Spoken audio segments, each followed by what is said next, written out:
감사합니다. 유대인들에게 있어서 이름은 단순한 호칭이 아니라 신앙의 고백입니다. 자기 자녀들에게 이름을 지어줄 때는 그 신앙의 고백 차원에서 이렇게 자랐으면 좋겠습니다, 하나님 이런 축복을 주세요 라고 하는 의미로 이름을 지어줍니다. 그리고 부모들은 그 이름 그대로 살 수 있도록 배려하고 양육합니다. 또 그 이름을 받은 자녀들은 부모의 소원과 믿음의 바램대로 하나님 앞에서 이 귀한 축복을 누리기 위하여 이름답게 살아가는 것을 쉬지 않습니다. 이것이 유대인의 아주 참 좋은 전통이요 축복입니다. 오늘 본문에 나오는 마태라는 인물도 그러했던 것 같습니다. 원래 마태라는 이름은 여호와의 선물이라는 아주 좋은 의미를 가지고 있었습니다. 그의 부친이었던 알페오라는 아버지가 자기의 아들을 하나님이 주신 최고의 선물로 여기면서 너는 하나님의 선물로 살아라 이러면서 마태라고 하는 이름을 붙여줬어요. 또 이 마태에게는 또 다른 이름이 하나 있었습니다. 누가복음과 마가복음에 보면 아버지가 그에게 아마 레위라고 하는 이름을 붙여줬던 것 같아요. 그래서 그는 또한 레위라고 하는 이름을 사용하기도 했습니다. 레위 하시면 어떤 의미가 있으십니까? 우리가 잘 알듯이 레위 지파의 의미를 떠올리면 됩니다. 레위 지파는 분명히 하나님 앞에 축복과 은혜의 삶을 살았던 사람임에 틀림없습니다. 그리고 그들은 어려움과 하나님을 도전하는 수많은 무리들이 있었을 때 하나님의 편에 서서 구별되게 성결한 자로 하나님을 위하여 기꺼이 살았던 지파가 바로 레위 지파입니다. 그러니까 레위 하면 하나님의 가까이 서서 하나님의 거룩과 성결을 유지하며 하나님을 위해 살았던 그런 인생, 이것이 바로 마태에게 붙여진 이름이었습니다. 그런데 부모의 이런 경건한 기대와 소망 가운데 태어났던 마태가 자라면서 어떤 험악한 우여곡절을 겪었는지는 알 수 없으나 성인이 되어서 오늘 본문에 나오는 상황을 보니까 세리로 전락해서 창기와 같은 부류로 취급받는 그런 인생을 살고 있더라는 거예요. 그 이름이 가리켰던 경건한 축복과 은혜와는 너무나도 먼 삶을 살고 있었습니다. 하나님이 허락하신 최고의 선물이라는 이 마태, 하나님 앞에 가장 가까이 나아가 하나님을 위하여 일을 하며 그 하나님이 보장하신 은혜와 축복을 누리며 살아야 했던 이 마태 레위가 지금 유대 백성들 사이에 가장 손가락질 받는 인생이 되어버렸고, 동족의 피를 빨아먹는, 유대인들의 입장에서 보면 상종하지 못할 그러한 인생으로 살고 있더라는 거예요. 오늘 본문에 나오는 이 상황도 세리라고 하는 그런 위치에서요, 세간에 앉아서 동족의 피를 빨아먹는 그런 엄청난 죄를 저지르고 있었던 상황이었습니다. 이때에 이 세리 마태에게 예수님이 찾아오셨어요. 그리고 앞도 전후 문맥도 없이 예수님이 이야기하십니다. 나를 따르라. 어느 누구도 자기 자신에게 인격적으로 대한 사람이 없었던 이 마태, 그런데 예수님만은 지금 자기 자신에게 다가오셔서 인격적으로 대하셨을 뿐만 아니라 예수님의 가장 사랑하고 애지중 자는 제자로 부르셨다라는 거예요. 마태로서는 전혀 기대할 수 없었던 초대였습니다. 예수님의 이 초대를 마태는 그래서 받아들였습니다. 일어나 주님을 따르기 시작을 했습니다. 이 초대에 응하는 순간에 그의 삶은 완전히 바뀝니다. 가장 비천한 인생 세리에서 가장 소중한 하나님의 선물이 마태로 다시 회복이 됩니다. 가장 하나님으로부터 멀리 떨어져 있던 죄인에서 하나님의 은혜의 역사에 이제 가장 가까이 살아가는 레위로 바뀐 겁니다. 주님은 지금 이 초대를 우리에게도 하고 계십니다.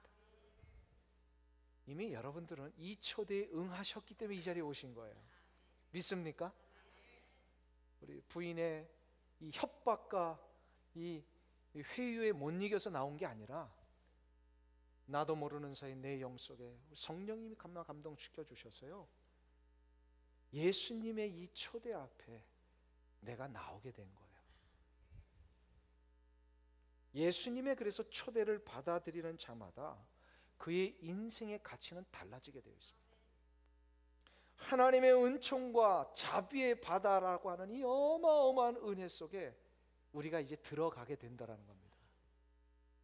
그러기 위해서는요, 이미 우리가 여기에 들어왔지만 아직 들어오지 못한 자들을 위하여, 혹은 이 자리에는 앉아 계시지만 아직 하나님의 그 초대에는 응하지 못한 분들이 계시다면, 오늘 우리 이 말씀을 통하여 어떻게 하나님 예수 그리스도의 이 놀라우신 은총의 초대 앞에 우리가 응할 수 있는가, 어떻게 순종할 수 있는가, 어떻게 그래서 우리도 이 회복과 치유를 받을 수 있는 것인가, 이걸 우리가 한번 살펴봐야 합니다. 본문 속에서 마태의 이야기를 통하여 그것을 우리에게 가르쳐주고 있습니다. 첫 번째 방법입니다. 예수님의 이 놀라우신 은총의 초대에 들어가 우리도 새로운 치유와 회복을 얻기 위해서는 먼저 내 자신의 영혼의 상태를 정확하게 볼 줄 알아야 합니다. 내 영혼의 상태, 내 자신이 진짜 어떤 자인지를 정확하게 봐야 된다라는 겁니다. 한번 따라하겠습니다. 내 자신이 어떤 자인지를 정확하게 봐야 한다. 내 자신이 어떤 사람인지, 더 정확하게 말하면 내 영혼이 어떤 상태에 있는지를 정확하게 볼 수 있어요.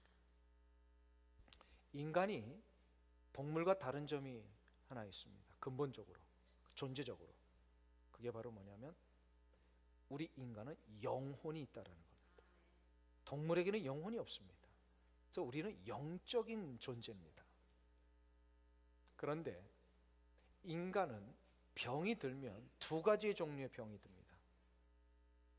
크게 분류하면 하나는 육체적인 병이 있어요.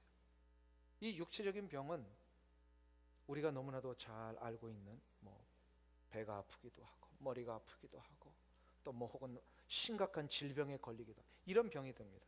이 모든 것을 다 육체적인 병이라고 합니다. 그런데 또 다른 한 가지의 병이 있습니다. 영혼의 병입니다. 육체의 병은 이만큼 그 병의 원인이 굉장히 다양하고 복잡합니다. 근데 영혼의 병은 오직 한 가지에 의해서만 걸리게 되어 있습니다. 그게 바로 뭐냐면 죄입니다. 영혼의 병은 죄로 인하여 다 걸리는 거예요. 그래서 죄는 영혼의 병원의 아주 근원적이요 전부입니다. 예수님께서는 죄라고 하는 이 영혼의 병을 고쳐주시기 위하여 이 땅에 오신 영혼의 의사이십니다. 그래서 예수님은 죄라는 영혼의 병에 걸린 수많은 사람들을 오시자마자 초대하셨습니다. 공생의 3년 동안 이 많은 일들 가운데 한 가지로 요약한다면 영혼의 병에 걸린 자들을 초대하시는 거예요. 이게 예수님의 구원의 역사 아닙니까? 그런데 3년 동안 예수님의 그 공생의 기간을 아무리 따져보아도요, 이 초대에 응한 사람보다 응하지 않은 사람이 더 많더라는 거예요. 왜 이렇게 초대에 응하지 않은 일들이 있었을까요? 그것은 바로 그런 초대에 가지 않아도 나는 괜찮다라고 생각했기 때문입니다. 이걸 다른 말로 보냐면 뭐라 그래요? 이거는 나는 뭐에 걸리지 않았다? 영혼의 병에 걸리지 않았다라고 생각하니까 예수님의 이 초대에 응할 필요 없다라고 생각하는 거예요. 여러분에게 묻겠습니다. 영혼의 병에 걸리지 않은 사람 있을까요? 없을까요? 영혼의 병에 걸리지 않은 사람 있을까요? 없을까요? 좀 어려운 질문인가요? 그러면 쉬운 질문. 감기에 걸리지 않는 사람 있을까요? 없을까요? 네. 이것도 어려우세요? 한번 보세요. 영혼의 병은 어디서 온다고요? 죄입니다. 죄의 문제에 자유하는 사람이 있을까요? 없을까요? 그래도 여기 서 있는 이 목사는 그래도 자유할 수 있지 않겠습니까? 죄의 문제 어떻게 생각하세요? 이 질문을 일부 예배에 했더니 어떤 권사님 아닙니다 그러시더라고요. 목사도 죄의 문제는 자유 못한다. 그래서 제가 뭐죠? 어떻게 보셨어요? 근데 안 봐도 압니다. 왜요? 우리는 태어날 때부터 다 죄인으로 태어나니까. 이 죄인으로 태어나는 것 때문에 죄에 대한 본질이 우리의 인격 속에 다 있는 거예요. 누군가가 나에게 그냥 말 한마디 했는데도 이 죄된 본성은요, 그 말을 곧이곧대로 듣지 못하고요 왜곡시키는 것이 우리의 모습 아닙니까? 그러니까 다 있어요. 그냥 아무것도 아닌 일 가지고 막 미워하게 되고요, 아무것도 아닌 일 가지고 막 등을 돌리게 되고, 이게 다 죄된 본성 때문에. 순간을 모면하기 위해서 어떤 막 거짓말하고 싶은 충동이 일어나기도 하고, 다 죄가 있어요. 죄의 자유한 자가 없어요. 그러니까 한마디로 죄의 병에 걸리지 않은 자가 있다 없다? 없습니다. 지금 이 상황에서 예수님이 12절 말씀을 하시는 거예요. 12절 말씀 보세요. 9장 12절 말씀 같이 한 목소리로 읽겠습니다. 예수께서 들으시고 이르시되 건강한 자에게는 의원이 쓸데없고 병든 자에게야 쓸데 있느니라. 아멘. 자 보세요. 예수님이 지금 세리들과 죄인들과 식사를 하고 계시는데 이 옆에서 요 광경을 삐딱하게 쳐다보고 있는 한 무리가 있었어요. 바리새인 그룹입니다. 바리새인들은요 언제나 예수님을 좀 이렇게 삐딱하게 보는 그런 사람들이었어요. 아니나 다를까 예수님이 식사하고 계시는 이 장면을 보고서 어떻게 이스라엘의 선생님이라고 하는 분이 저런 상종할 수 없는 죄인들과 같이 밥을 먹을 수 있느냐 이 말이에요. 예수님이 이걸 보시고요 말씀하셨습니다. 건강한 자에게는 의사가 쓸데없고 병든 자에게라 쓸데있느니라. 이 말씀이 무슨 뜻일까요? 자신이 병이 들어갔다라고 생각하는 자만이 의사를 찾는다는 거예요. 지금 세리와 수많은 죄인들은 자기들이 영혼의 병이 걸렸다고 생각하니까 예수님 앞에 찾아온 겁니다. 지금 예수님의 곁에서 식사하는, 그래서 스스로 영혼의 병이 걸렸다라고 하는 이 사람들을 향하여 언제나 손가락질하고 정죄하던 무리들이 바로 바리새인입니다. 저들은 스스로 의롭다고 생각을 했어요. 나는 병에 걸리지 않았다라고 생각했어요. 그게 바로 바리새인들입니다. 예수님이 보시기에는 지금 영혼의 병이 걸렸다라고 스스로 인정한 죄인이나 세리들보다 영혼의 병에 자기들은 걸리지 않았다라고 생각하는 이 바리새인들이 더 심각한 문제를 갖고 있는 분들이에요. 예수님 보시기에는 정확하게 진단을 하셨어요. 병의 고침을 받기 위해서는요 제일 먼저 해야 될 게 뭔지 아세요? 내가 병에 걸렸다라고 인정하는 겁니다. 미친 사람들을 아시죠? 미친 사람들 찾아가 당신 미쳤어 그러면 인정해야 안 해요? 안 합니다. 그거는 미친 게 아니에요. 진짜 미치면 인정하지 않습니다. 진짜 죄에 걸려서 심각한 사람들은요 죄를 인정하지 않아요. 왠지 아세요? 육체의 질병과 영혼의 질병이 아주 근본적인 차이가 하나 있습니다. 육체의 질병은 걸리면 걸릴수록 스스로 자각을 합니다. 암덩어리 같은 이 아주 조그마한 것이 몸속에 있을 때는 잘 모르잖아요. 그런데 이 암이 점점 퍼지고 심각해지면요 몸에 이상이 나타납니다.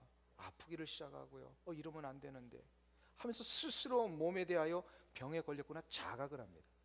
그런데 영혼의 병에 걸리면 정반대입니다. 처음에는 아주 죄가 굉장히 작을 때는 양심의 이 찔림이 있어요. 내가 이런 죄 져도 되는가? 막 그러다가 조금 시간이 지나서 이 죄가 조금 더 쌓이고요. 이 죄가 완전히 나를 덮어버리잖아요. 그러면 무감각해져 버립니다. 죄의 병에 걸리면요. 그래서 사람들이 무감각해져 가지고 내가 병에 걸렸는지도 모르게 되더라는 거예요. 그러니까 나는 죄인이 아닙니다. 내가 무슨 죄입니까? 내가 무슨 교통 위반을 한 적이 있습니까? 누구 사기를 쳤습니까? 나는 도덕적으로 잘 살았습니다 라고 하는 사람일수록 그게 뭐가 문제된 거예요? 지금 진짜 그 영혼 속에 있는 죄의 문제를 못 본 거예요. 이걸 못 보니까 무감각해져 버린 겁니다. 바리새인들이 그랬어요. 그렇기 때문에 우리는 죄에 대해서 좀 더 민감해져야 합니다. 민감해지기 위해서는요 이 내 영혼의 이 상태들을 자꾸 점검해 봐야 돼요. 사람이 몸이 아프면 의사 선생님 찾아가서 의사 선생님이 제일 먼저 하시는 일이 뭐예요? 의사 선생님들이 청진기 가지고 몸속 구석구석을 점검을 합니다. 소리를 가지고 점검을 합니다. 여기도 안 되면 이제 또 다른 방법이죠. 뭐예요? 요즘은 캐스캔이라고 해서요 머리에서 발끝까지 스캐닝 한번 쫙 해버리면요 몸속에 있는 질병들이 다 나타나게 돼 있어요. 우리의 영혼의 상태도 점검하기 위해서는요 영혼의 청진기가 필요합니다. 영혼의 청진기는요 나 외에는 다른 사람이 해줄 수가 없어요. 이 영혼의 청진기를 가지고 나를 점검을 해야 됩니다. 그런데 그 청진기가 뭔지 아세요? 할렐루야. 하나를 던지면 열을 하시는 성도님들이 너무 많습니다. 영혼의 청진기는요, 말씀입니다. 근데 이 말씀은 아까도 얘기했죠. 청진기는 이 영혼을 진단할 때는요, 나 스스로에게 밖에는 못해요. 다른 사람들을 할 수 없어요. 어떤 분들은 자꾸 말씀을 가지고 다른 사람을 진단을 하려고 그래요. 그러면은 문제가 일어나는 거예요. 그건 진단이 되는 게 아니라 싸움이 일어납니다. 갈등이 일어납니다. 영혼의 진단기인 이 청진기를 가지고, 영혼의 말씀의 청진기를 가지고 오직 나만을 진단할 수 있는 거예요. 그런데 문제를 어떻게 파악합니까? 말씀이 하라고 하신 것을 하지 않으면 병에 걸린 거예요. 말씀이 하지 말라고 하신 것을 하면 그것도 병에 걸린 거예요. 이게 바로 죄입니다. 그러니까 말씀의 기준에서 우리 모두 스스로를 점검하며 민감하게 진단할 수 있어야 돼요. 이게 되어야만 내 영혼의 상태가 파악이 됩니다. 사랑하는 성도님 여러분, 오늘 이 아침에 좀 도전하고 싶어요. 여러분들 말씀을 가지고 한번 여러분 스스로를 진단해 보시지 않겠습니까? 근데 저는 진단의 결과는 압니다. 뻔합니다. 뭐예요? 병에 걸렸다는 거예요. 여기서 자유한 사람은 아무도 없습니다. 이것이 인정이 되면 소망이 있어요. 근데 이것이 아직 인정 못하면 심각한 문제예요.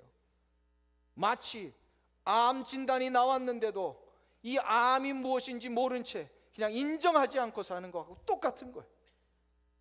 내 영혼의 죄의 진단이 나왔다면 우리는 그것을 인정하고, 아, 내가 죄인이구나, 요거 나아갈 때에 그에게는 소망이 있습니다. 소망이. 마태가 그 소망을 가졌던 사람이에요.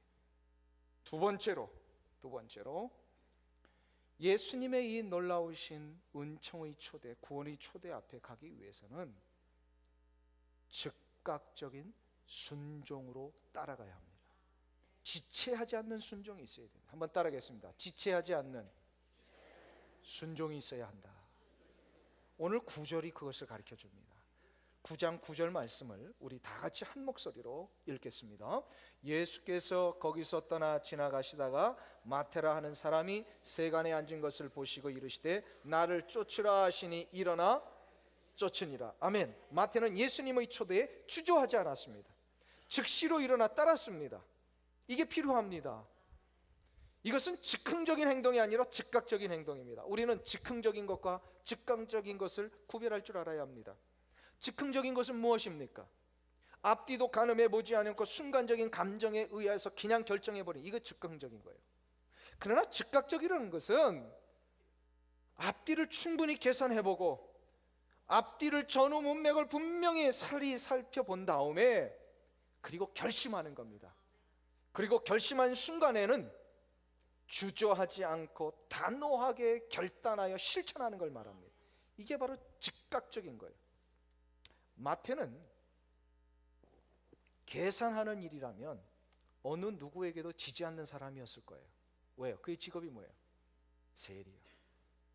예나 지금이나 돈 계산 빠른 분들 손해나는 일 하세요, 안 하세요? 안 합니다. 돈 계산 빠른 분들은요, 머리가 얼마나 빨리 돌아가는지, 이거 하면 분명히 손해난다, 이거 안 하면 이건 분명히 우리가 유익 본다, 이렇게 이거 빨리 계산하시는 분들이에요. 마태는 그런 머리가 있었을 거예요. 그러니까 세간에서 세리를 했지요. 그런데 마태는 예수님 만나기 전에 그 머리를 안 좋은 쪽으로 썼던 것 같아요. 그래서 얼만큼 세금을 거둬야 로마 정부에 상납을 하고 자기 자신이 이익을 얻을 수 있는, 이거 분명하게 계산을 하고 했을 것 같아요. 누구에게는 어느 정도 거두고 누구에게는 어느 정도를 거두지 않아야 문제가 일어나지 않고 내가 이 직업 끝까지 감당할 수 있을까? 아마 이 계산을 분명히 했었을 겁니다. 왜냐하면 당시의 세리는 어떤 일입니까? 5을 거두라 하면 10을 걷어서 5만 로마 정부에 바치고 5은 자기가 착복하는 그런 동족의 피를 빨아먹는 직업이었어요. 그러니까 이런 머리가 빨라야만 그 일을 할 수 있었던 거예요. 마태가. 세리들이 다 그랬습니다.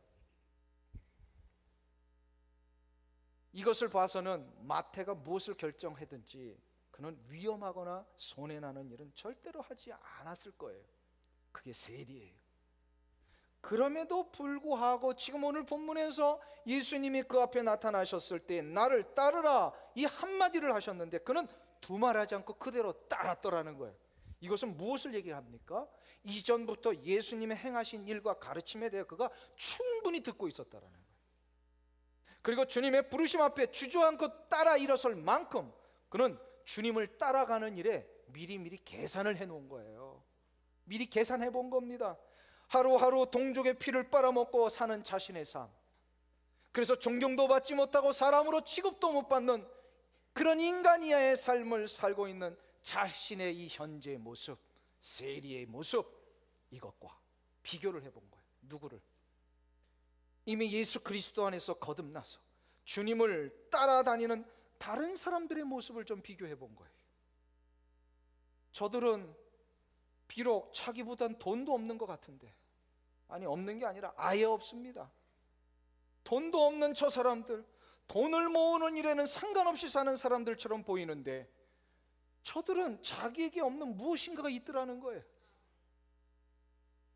그것을 무언가 이렇게 앉아서 지나가면서 사람들을 비교해 보니까 이 마태 자기 자신에게는 없는 자긍심이 있었어요. 자존감이 있었어요. 하나님의 은총의 역사를 누리는 그 기쁨과 평강이 저들에게 있었더라는 거예요. 아, 주님을 따르면 저런 것이 생기는구나. 이거 계산해 본 거예요. 그 어린 시절 부모로부터 하나님의 특별한 선물인 마태로 살아야 했던 자기 자신인데, 하나님의 구별된 레위로 하나님의 은총과 기쁨을 누리며 하나님과 가장 가까이 살아야 했던 자기 자신이 레위였어야 되는데, 가만히 보니까 예수님 따라다니는 저들에게는 정작 자기에게 없는 게 너무 많은 거예요. 무엇이 내 인생을 진정으로 복되게 할 수 있는가? 무엇이 나의 인생을 진정으로 의미 있게 할 수 있는가? 그동안 돈을 수없이 모아 보았지만 결코 돈은 이것을 주지 못했더라는 거예요. 돈을 모았어도 언제나 자기 자신에게는 비참함만 남아 있었습니다. 드디어 마태는 계산을 끝냈습니다. 자신의 문제 해결은 돈이 아니었다라는 거예요. 자신의 문제 해결은 바로 예수 그리스도이셨습니다. 아마도 마태는 계산 다 끝내놓고 시점만을 기다리고 있었을지 몰라요. 그러다가 예수님께서 지나가시는 그 순간에 마태의 이 마음을 왜 모르셨겠습니까? 그 마음을 보시고 마태를 향하여 얘기하십니다. 나를 따르라. Follow me. 그냥 설명이 필요 없는 겁니다. 나를 따르라. 이 한마디의 초대는 마태의 인생에 결코 놓칠 수 없는 기대였습니다.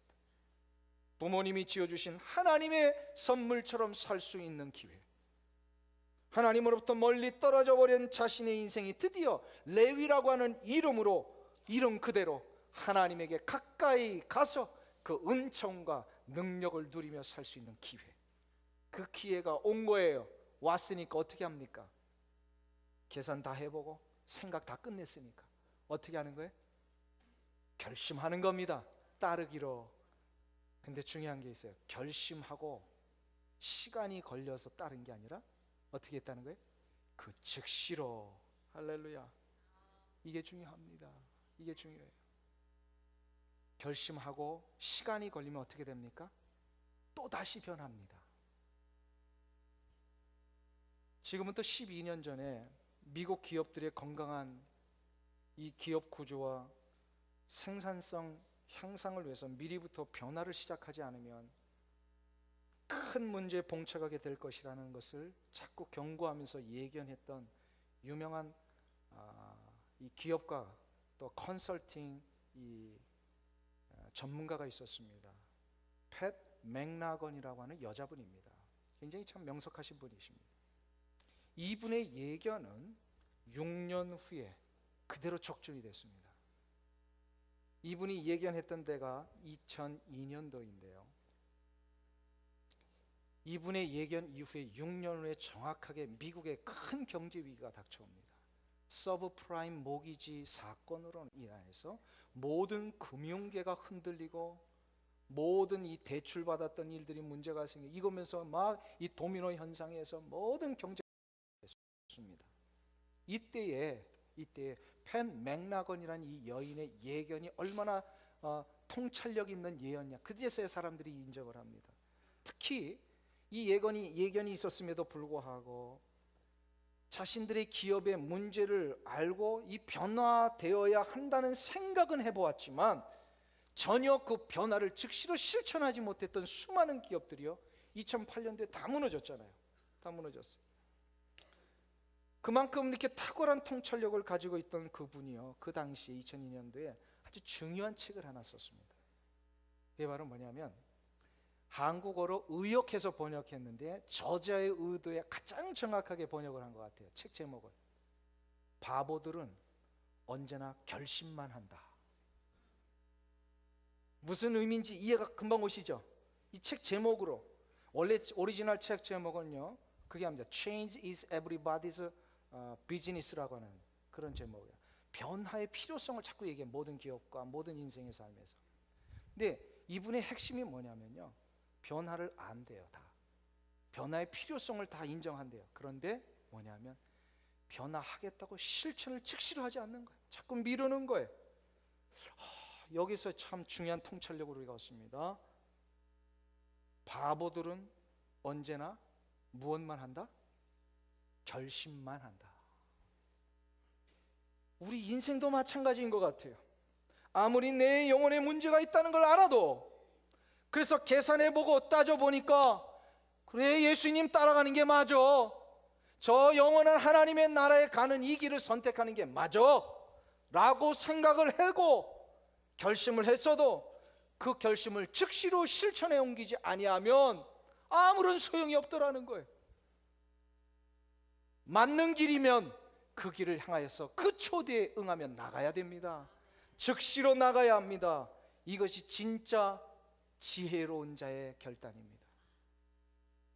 만일에 나가지 않으면 암 선고 받고서도 수술하지 않는 거하고 똑같은 거예요. 기독교 2000년의 역사 속에 사단 마귀는 교회를 무너뜨리고 성도들을 넘어뜨리기 위해서 수단과 방법을 가리지 않고 많은 일들을 꾸며왔습니다. 이게 사단 마귀의 작전이었습니다. 지금까지 보면 여러 가지 작전들이 있었던 것 같아요. 기독교 교회 초대 시대에는요, 사단 마귀가 성도들을 협박하고 위협해서 목숨을 뺏어가 버리면 다 무서워서 도망갈 줄 알았어요. 그래서 이 작전으로요, 사람들을 막 순교에 몰아넣고요, 협박하고 핍박하는 그 상황들을 만들어 놓았어요. 그게 로마 제국하에 300년까지 그런 일들이 계속해서 일어났죠. 그런데 마귀의 이 작전이 실패했어요, 성공했어요? 실패했습니다. 사람의 목숨을 뺏어가고 순교자들이 일어나면 다 도망갈 줄 알았는데 순교자의 피가 흐르니까 그 피가 흐르는 곳에 더 많은 성도들이 일어나더라는 거예요. 그래서 마귀가 바꿨어요. 313년에 작전을 어떻게 했냐면 회유와 유혹으로 작전을 바꿉니다. 회유하고 마귀가 주는 이런 유혹들을 자꾸 던지면 다 이제 무너질 줄 알았어요. 그 한 1000년을 합니다. 그래서 313년 기독교가 공인된 이후에 로마 제국하에서요, 이 기독교는요 아주 승승장구하고 겉으로는 화려하게 펼쳐지고 얼마나 확장되어 나가는지, 사람들이 너무너무 많이 모이고 교회들이 번쩍번쩍 막 커다란 건물들을 지어내면서요 수도 없는 기독교가 팽창되어 나가는 줄 알았어요. 그런데 어떻게 됐어요? 사단의 작전대로 점점 회유와 유혹 때문에 다 타락해버리기를 시작하는 거예요. 중세 1000년이 타락한 이유가 여기에 있어요. 이렇게 타락시키면 이제 기독교는 곧 무너지는구나, 교회는 무너져. 그런데 무너졌어요, 안 무너졌어요?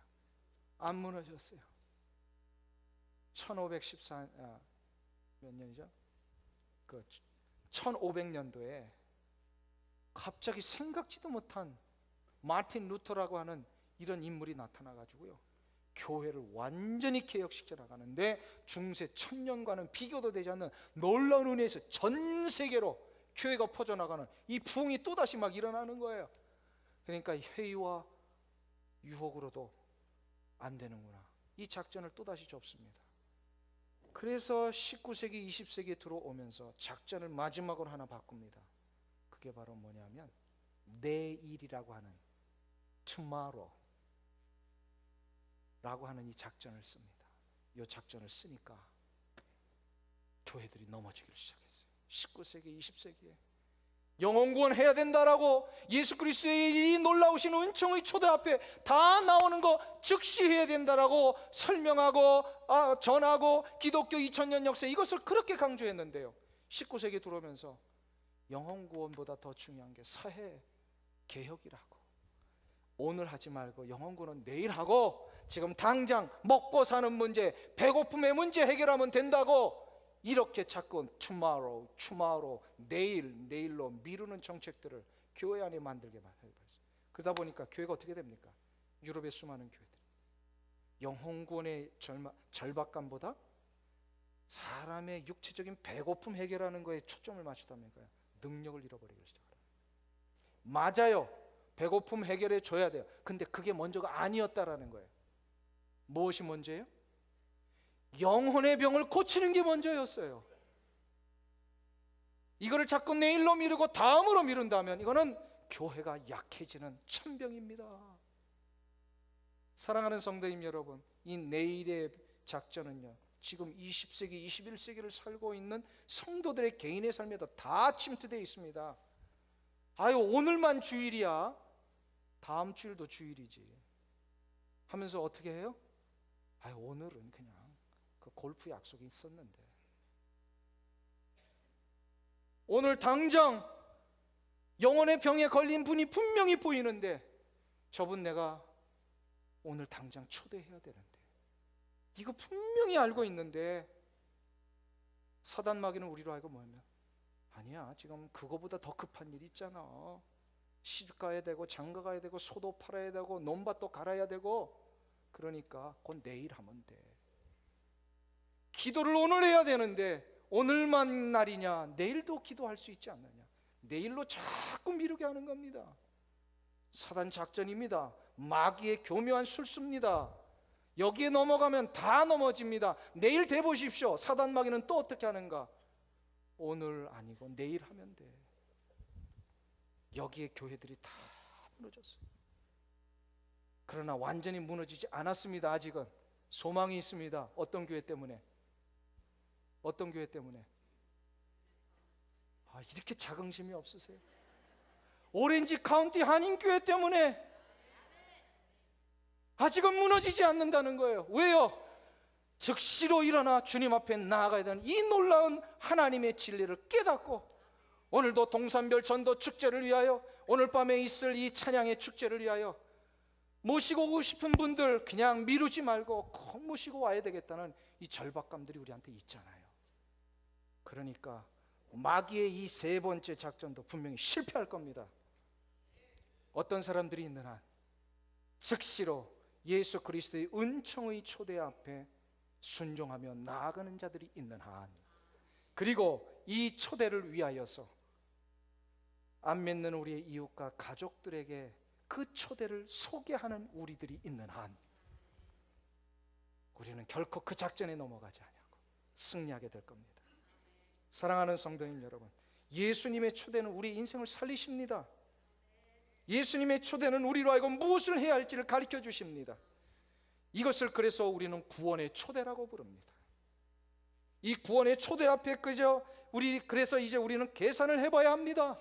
계산해보고 따져보고 무조건 맹목적으로 믿는 것이 아니라 이 길을 가는 것이 얼마나 놀라운 생명의 결과가 있는지, 이거를 분명하게 우리는 가늠해 본 다음에는 가늠한 것으로 끝나지 말고 어떻게 해요?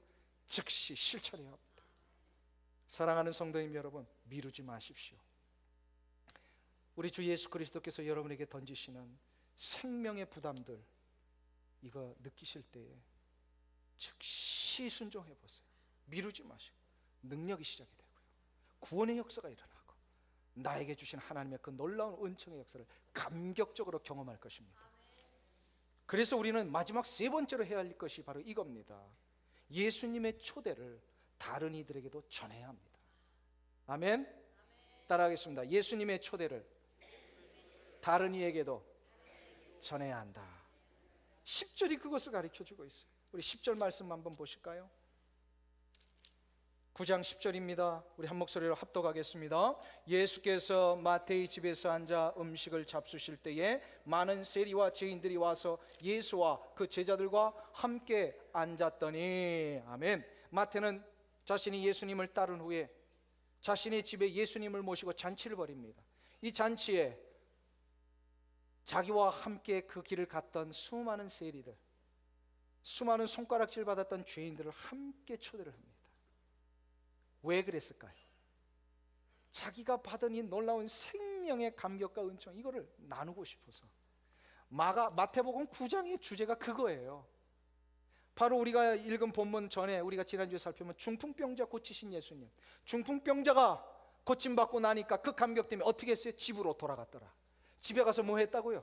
그 감격 전하고 싶었던 거예요. 마찬가지입니다. 예수님 만났던 마태는 이 놀라운 감격 때문에 주체할 수 없어서 자기의 동료들 불러다가 이 초대의 자리를 마련한 거예요. 예수님 한번 만나라고 소개한 겁니다. 왜 그랬을까요? 자기 같은 인생이 어떤 인생이었는데, 세리로 손가락질 받는 인생, 그래서 이렇게 비참하게 의미도 없이 가치도 없이 죽을 수밖에 없는 그대로 인생 마감할 인생이었는데, 예수님의 초대에 응하고 나니까 어떻게 됐어요? 자기가 그 이름 그대로 마태가 되었고 레위가 되었습니다. 하나님의 놀라우신 축복의 인생이 되었고 하나님과 가장 가까이 사는 인생이 되었더라는 거예요. 내가 드디어 마태와 레위라는 이름을 되찾았습니다. 이 증거가요 여기서 끝나지 않고요, 그는 아마 예수님 앞에 이 사명 다하는 날까지 이 귀한 마음 가지고 살았던 것 같아요. 전설에 의하면은요, 그는 아라비아로 또 아프리카, 북아프리카까지 가서 복음을 전했다는 그런 기록들이 다 있답니다. 그뿐이 아닙니다. 그는 평생에 주님을 위하여 살면서 그 자기가 가지고 있는 이 꼼꼼함과 치밀함, 이걸 가지고 말씀, 마태복음을 기록하지 않습니까? 마태복음, 이 복음이 바로 그 마태가 기록한 거예요. 그 증거가 10장 3절에 보면요 이렇게 나타납니다. 마태복음 10장 3절 보세요.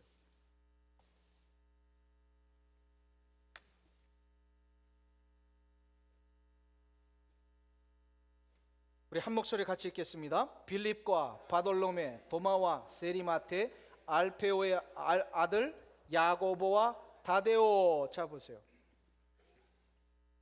여기서 보시면 자신의 이름을 다른 12제자의 이름과는 달리 한 가지 타이틀을 붙였습니다. 설명을 했습니다. 다른 사람들은 다 그냥 이름을 썼는데 자기 자신은 뭐라고 썼어요? 세리마테. 보세요. 세리는 가장 부끄러운 자기의 과거 아닙니까? 근데 그거를 기꺼이 성경을 기록하는 데도 썼다. 이게 무슨 뜻일까요? 왜 그랬을까요? 그는 자신의 가치와 의미가 어떻게 바뀌었는가를 보여주고 싶었던 거예요. 세리로 인생 마감할 줄 알았는데 예수 그리스도의 그 놀라운 영혼을 치료하는 구원의 초대에 응하고 나니까 자기가 이제 드디어 마태로 회복되었더라는 거예요. 이 놀라우신 하나님의 은혜를 잊지 않기 위해서 성경에도 기록한 것이요, 한평생 살면서 나는 세리였는데 이제는 마태가 됐습니다. 이 사명의 삶을 산 것입니다. 예수님의 그 놀라우신 치유와 회복을 위한 구원의 은총에 초대받는 자마다, 그리고 그 초대에 응하는 자마다 과거는 문제되지 않습니다. 믿습니까? 과거가 부끄러우면 부끄러울수록 우리 주님의 이 사랑과 은총의 역사는 더 크게 나타나게 돼 있어요.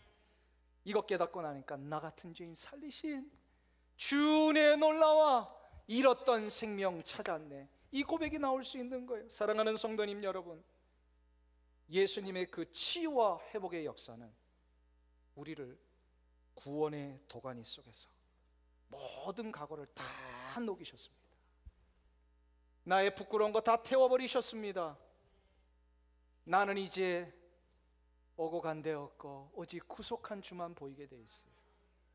찬송가 204장의 고백처럼 예수로 나의 구주 삼고 성령과 피로써 거듭나니 이 세상에서 내 영혼이 하늘의 영광 누리도다.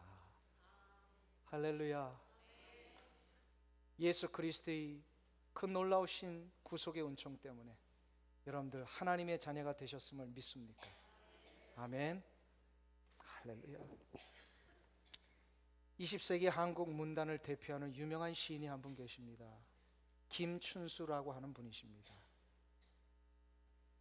수년 전에 이분이 이제 이 세상을 떠나셨는데 우연히 제가 그분의 유고집을 보면서 그 유명한 시가 이분의 시였구나라는 것을 알게 됐습니다.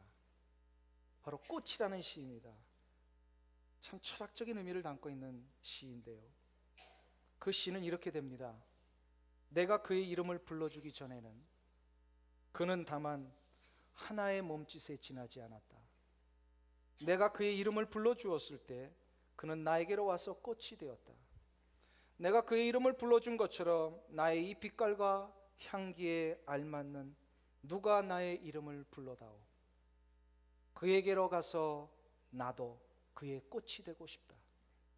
우리들은 모두 무엇이 되고 싶다. 너는 나에게, 나는 너에게 잊혀지지 않는 하나의 눈짓이 되고 싶다. 조금 어려운 시인데요, 요거를 농축해서 모든 작가들이 공히 얘기하는 한 가지 주제를 요약한다면 이겁니다. 아무리 무의미한 누군가도 자신의 이름을 불러줄 때 비로소 꽃과 같은 소중한 존재가 된다는 겁니다.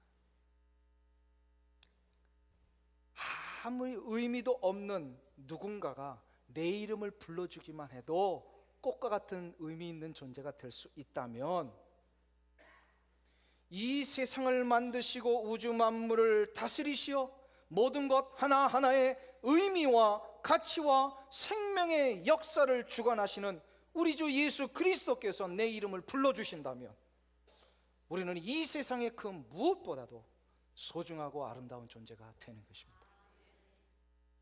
아무리 각오가 부끄러워도 상관없습니다. 아무리 비천한 인생을 살아도 상관없습니다. 그거 따지면 그건 진짜 예수님의 은총을 거부하는 자들이에요.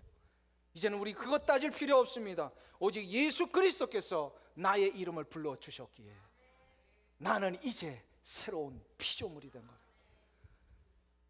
누구든지 그리스도 예수 안에 있으면 새로운 피조물이라. 이전 것은 지나갔으니 보라 새 것이 되었도다. 사랑하는 성도님 여러분, 어둠 속에 앉아있는 이 세리 마태를 불러 빛의 사도로 삼으신 예수님이 지금 여러분을 부르십니다. 여러분의 친구들을 부르십니다. 믿지 않는 나의 이웃을 지금 불러주고 계십니다. 참된 치유자 예수 그리스도 앞에 순종하는 자마다 놀라운 은혜의 역사를 얻을 줄 믿습니다. 아름다운 이름이 될 줄로 믿습니다. 이 은혜가 여러분들 가운데 일어나길 축원합니다. 기도하겠습니다. 하나님 아버지, 감사합니다. 나같이 냄새나고 가치 없고 벌레보다 못한 인생을 살았던 나의 삶에 주님은 영혼의 치유자로 찾아오셔서 나를 치료해 주시고 죄의 문제를 해결해 주셨으니 감사합니다. 이제 누구도 나를 정죄할 수 없음을 믿습니다. 예수 그리스도 안에 있으면 새로운 피조물이 되었다. 이 놀라우신 선포 우리에게 주셨사오니 이 약속을 믿고 날마다 주님이 주시는 놀라운 영혼의 자유와 기쁨과 평강을 누리며 살아가는 우리 모두가 되게 하여 주시옵소서. 그리고 이 귀한 혜택을 알지 못하는 자들 우리도 초대하고 그들에게 예수님의 이 귀한 은혜의 역사를 소개하며 사는 성도들 되게 하여 주시옵소서.